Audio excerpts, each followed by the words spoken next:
Que dire après cela si Dieu est pour nous?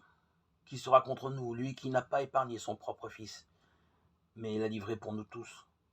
Comment avec lui ne nous accordera-t-il pas toute faveur? Qui se fera l'accusateur de ce que Dieu a élu? C'est Dieu qui justifie, qui donc condamnera. Le Christ Jésus, celui qui est mort, que dis-je, ressuscité, qui est à la droite de Dieu, qui intercède pour nous.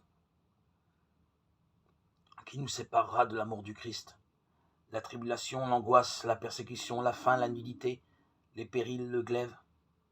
Selon le mot de l'Écriture, à cause de toi, l'on nous met à mort tout le long du jour. Nous avons passé pour des brebis d'abattoir. Mais en tout cela, nous sommes les grands vainqueurs par celui qui nous a aimés. Oui, j'en ai l'assurance, ni mort, ni vie, ni ange, ni principauté, ni présent, ni avenir, ni puissance, ni hauteur, ni profondeur, ni aucune autre créature ne pourra nous séparer de l'amour de Dieu manifesté dans le Christ Jésus notre Seigneur. Romains 8, 31-39. On imagine difficilement cantique plus triomphal pour exprimer la joie du chrétien.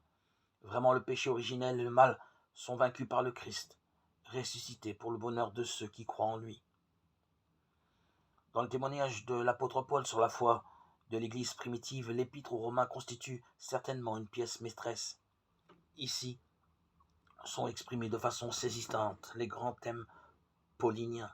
Ces grands thèmes trouveront leur épanouissement dans l'Épître aux Éphésiens, de même qu'ils ont été annoncés dans l'Épître aux Galates. L'homme est solidaire du Christ ressuscité pour la vie comme il était solidaire d'Adam pour la mort. Justifié par la foi, il entre dans la vie nouvelle de l'Esprit, d'où en lui cette joie débordante exprimée par le chapitre 8e. En tout cela, nous sommes les grands vainqueurs. Peut-être n'existe-t-il pas de texte aussi triomphal dans toute la littérature humaine. Rien d'étonnant alors que cet épître ait occupé une grande place primordiale dans l'histoire